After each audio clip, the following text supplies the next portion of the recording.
Hi everyone, welcome back to the channel. Today we're visiting Harrow on the Hill, which overlooks London. We're going to be roaming around the prestigious area of Harrow School, which is more than just an elite institution. From statesmen to poets, from Winston Churchill to Benedict Cumberbatch, its halls have echoed with the footsteps of history. But among its many illustrious alumni, few are as captivating as Lord Byron, poet, rebel and romantic icon. Today we're going to explore his deep connection to the school and the church.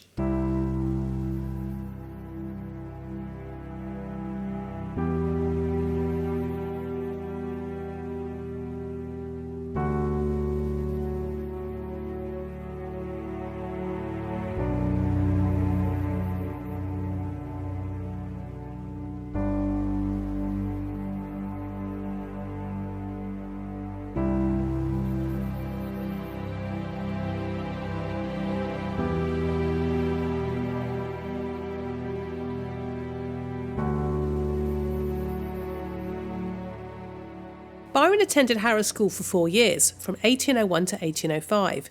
He arrived at the age of 13 and left at 17 to attend Trinity College in Cambridge. John Peachey's tomb looks rather unique compared to other graves in the churchyard. It's not in the greatest condition. The iron cage had to be erected because of Byron's fans chipping away at the stone over the years. Byron is not actually buried in the churchyard. He simply liked to lay on the tomb and watch the sunset here. Despite his deep love for Harrow, Byron is not buried here because of his notorious reputation as a scandalous figure, his affairs and his political radicalism. This made him controversial even in death. So when he died in 1824, Westminster Abbey refused him burial due to his perceived immorality. Though Harrow may have been a natural resting place, his family ultimately buried him in Hucknall, Nottinghamshire, where his tomb remains today. Byron sketched out many of his poems on top of this tomb, published in the book of poetry, Hours of Idleness.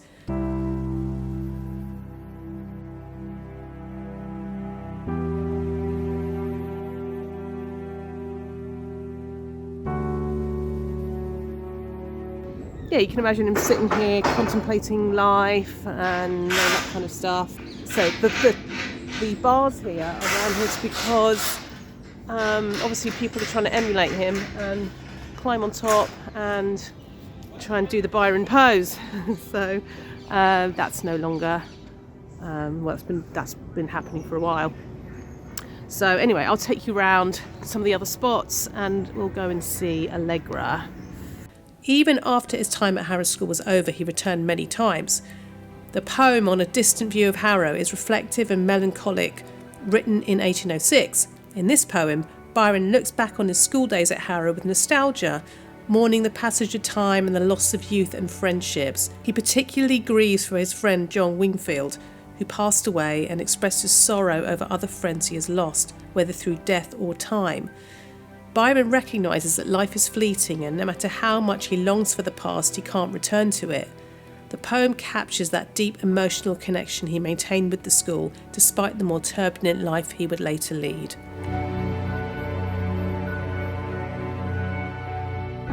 At this point, it's worth reflecting on how different the view would have been in the early 1800s, sitting on the top of Peachey's tomb.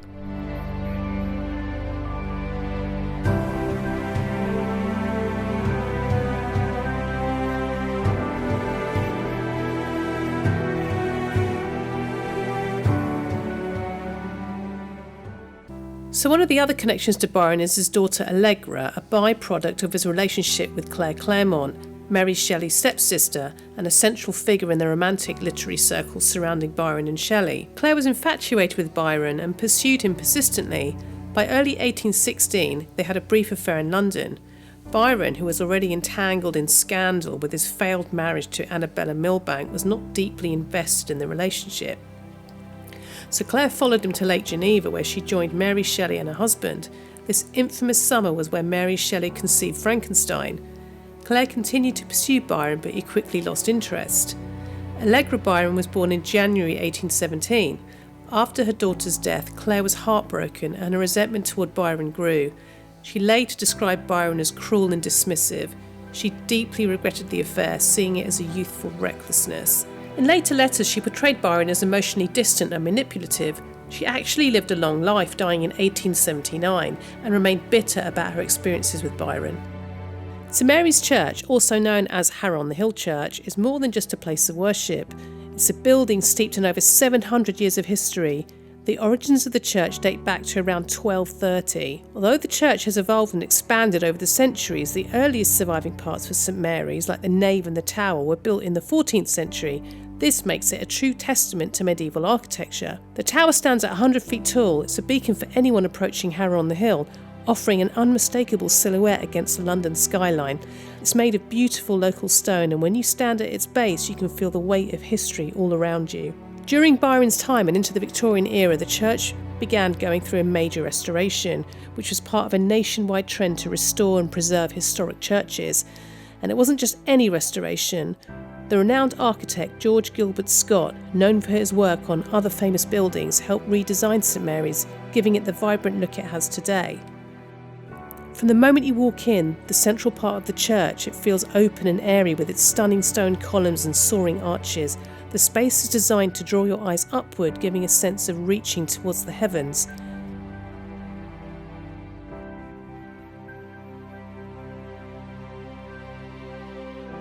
One of the highlights of the interior is the beautifully carved wooden pews.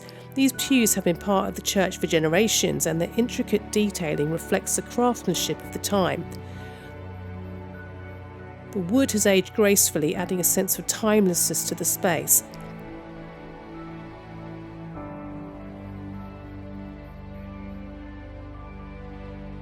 An unexpected bonus at the back of the church was a bookstall where people are free to drop off and collect any book they fancy. Needless to say, I spent a fair amount of time immersed in this area.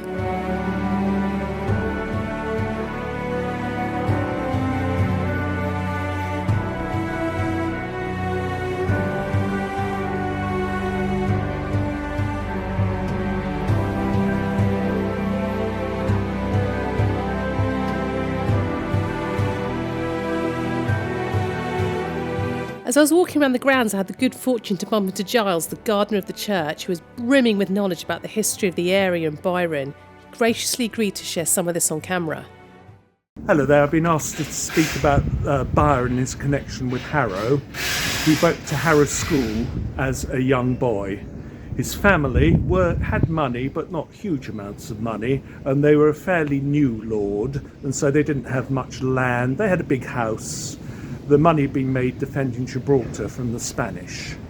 Then what happens is he gets sent here, and he doesn't really pull up any trees. He existed here. So his reputation wasn't quite as scandalous yet? At this stage he was fairly normal.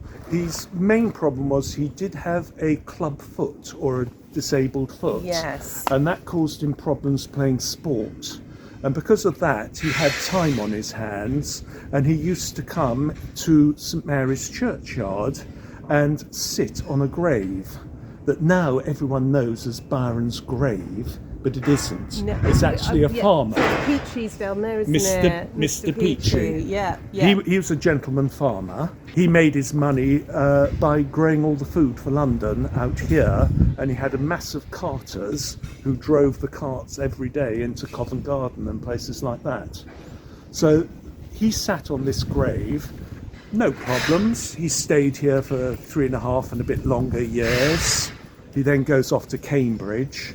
There he troubles both boys and girls. Yes. He's yet to find out where he wants to go in life. And he then goes into society. But the pockets aren't that deep. He comes mad, bad and dangerous to know, as Caroline Lamb correctly called him. Yes. He was a bit like one of these modern pop stars who ends up in all sorts of dark places. And runs up quite a lot of debt as well, does he? Well, there wasn't that much money, so it went quickly. Right. And it ends up with him in trouble with finances, so much so he ends up having to do a runner from London. The mob is after him. He does a runner, and he goes to Le Touquet in France. Once he's spent everyone else's money in Le Touquet, the French eject him. And so he thinks, I can't go back to England because I'll be in debtor's prison. France has ejected me, so he goes down to Italy. He then hooks up with Shelley in Rome in Italy, and lots of young ladies come all the way from London and find him there. And this is where young Allegra is born. Oh. Unfortunately, when he's left without his financial support, he has to do a runner from Italy. So he's been through England, France, Italy, and now he goes to Greece. When he gets to Greece, he's got this damn brat with her called Allegra. So what he does, in fact, is puts her in a convent. Allegra isn't her real name. Her real name... Was it Alba? It's an unusual name, yes. yeah. And that's the problem, is that everyone took on the nickname, and even now everyone calls her Allegra. Right. Which for someone who didn't really look after her. That's another story. How did she go? Was it typhus or malaria or something? What happens is was she's it? put in a convent on the Po Valley, which is wet, damp and coming towards Venice. Right. That's fine, no difficulties. But unfortunately what happened was he objected to her asking for presents. And he wrote a letter back to England.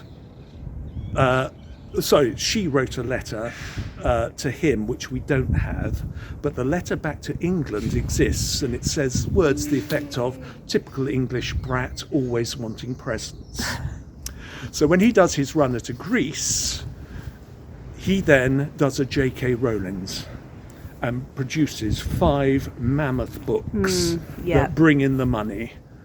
He is now very wealthy, and Allegra immediately dies in the convent. Is this how he grows a conscience about her? Because beginning to grow a conscience at that stage, and he begins to... and he goes, touch of the seconds, my English rose must be buried in England, which is fine, but he didn't really know where. I know St. Mary's, Harrow on the Hill, where I used to love the view. That's a good English place. It's bucolic, it's where it should be. Yes. So then that's what happens. He sends the body back here, but he makes 2 fatal flaws. The first one is she's illegitimate, and therefore she's not entitled to a gravestone. Rich people occasionally had gravestones. Most people didn't exist really. So we do not know where she's buried. There are 2 potential places. One is just behind us here, outside the main door of the church, and that's where the Romantics say she is buried. There was another problem. He didn't send any money. Therefore, there is a common grave, sometimes incorrectly called the pauper's grave. Most people were buried in the common grave. Yeah. You didn't have coffins at this stage. It's the blanket and sewn up in it. The rather startled vicar here has no money, illegitimate, and so she is put somewhere, and there's no record of where she is in this grace. So whilst we have a little marker put up by the devotees of Byron, there we go. That is poor Allegra's story. Amazing. How awesome is Giles? So knowledgeable as well. Fantastic. I'm much better at some of the other and more if you gory ever come up stories. Here, are you here every day? Not every day, when I if make you it. are, bump into Giles and he can tell you more. Could do, Thank indeed. you so much. We do have the person just round the corner there who invented the crossbar on a football pitch. Oh, yes. I might take some pictures of that afterwards. Fantastic! So there we have it. Sometimes fate steps in and sends you someone or something that just really opens your eyes to more things, doesn't it? He knows a lot about churches too. And he's here. Giles is here every day, apparently. He's been here for 20 years. He used to play cricket, and he knows a lot about grass. So that's how he got the job. And he said if anyone wants to come up and have a chat with him about Byron. It's very interesting, isn't it, that Byron, because he wasn't the wealthiest, he was just under the radar of respectability a lot of the time, and that's why he maybe perhaps had such a colourful life. God knows what damage he could have done if he'd had money his whole life. but obviously by the time he got his money, poor old Allegra was long gone. So anyway, that's a little dive into Byron. Obviously there's loads more about him,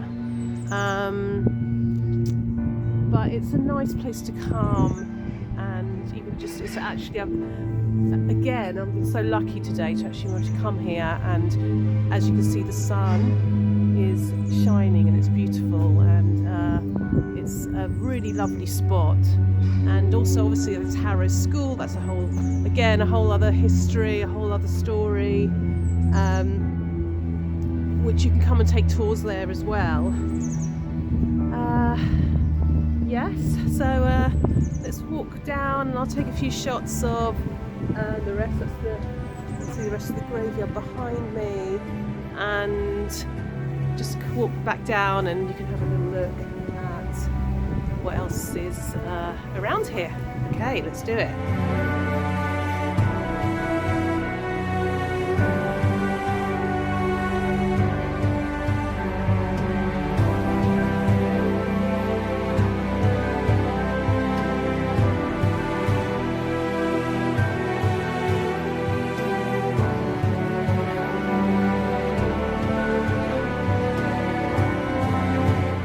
As the sun sets over Harrow on the hill, the timeless beauty of St. Mary's Church continues to watch over the town. Whether you're visiting for the first time or a local looking to rediscover its charm, this place is a true treasure of London's historic and literary past.